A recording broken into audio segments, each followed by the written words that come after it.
भोजपुरी के power star Pawan Singh का गाना हुआ लीक। जी हाँ दोस्तों, पवन सिंह एक बहुत ही जबरदस्त गाना लेकर आ रहे हैं जिस गाने का नाम है तुझे ना देखूं तो चैन मुझे आता नहीं।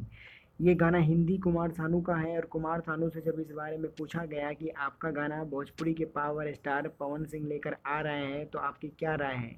दोस्तों, कुमार सानू ने ये कहा, ये बहुत अच्छी बात है कि हमारा गाना जो हिंदी है, हिंदी गाने को भोजपुरी वर्जन में पवन सिंह लेकर आ रहे हैं, वो गाने को आप लोग प्यार दीजिएगा। दोस्तों, ये गाना बहुत ज़बरदस्त है और इस गाने को 1 से 2 दिन में इस गाने को रिलीज कर दिया जाएगा।